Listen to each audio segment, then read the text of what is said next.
Hey, Chris Menard here. I had a great question from a friend up in Smyrna about pivot table percentages.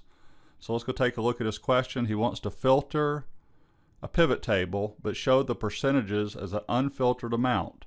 So if you look at column B, I got a list of products and I want to know how many times each product was ordered for this time period, which I put in as September 2018 as an example. Notice that I have a total of 50 records. So the first thing is make a table, Control T. Now go make the pivot table, insert pivot table. I'm going to keep it right here to keep this easy. Let's put it right there. I'm going to check class because I'm worried about the products. So there's my products. I'm going to drag class and drop it into values. So there's the 50 records, 50 orders. And then I'm going to right click, so I'm going to take class again, put it in values a second time, right click, summarize values as percentage of grand total. So those 50, there's your 100%. But here's what Bill wants to do. He wants to just filter by the top 3, which is actually pretty easy.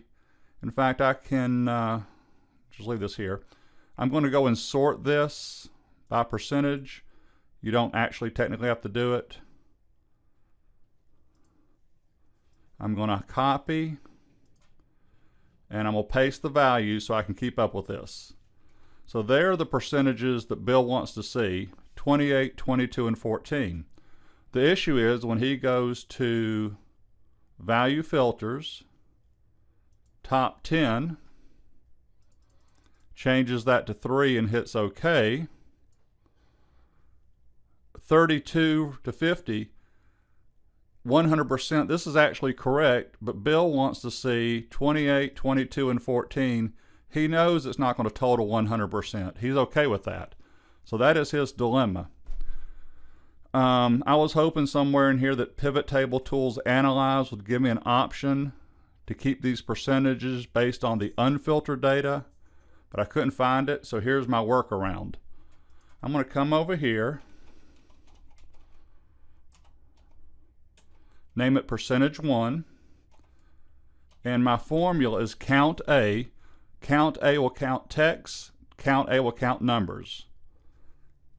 And I'm going to count, so right now I should get the number 1. I do. So let me edit that formula, and I'm going to divide it by the sum of count A, B2 through B51, and then I'm going to hit the F4 function key to make those absolute reference. And so I should basically take in the number 1 divided by 50 in this example. And there is your calculated column working. So let me go make these percentages just to keep it clean. Click back in my pivot table. Do a refresh. I can lose this one right here because it's not what I want to see. I'm going to take that percentage 1, drop it in here, and watch this. There you go. 28, 22, and 14, and Bill doesn't care that it equals 100. He wanted to see these numbers.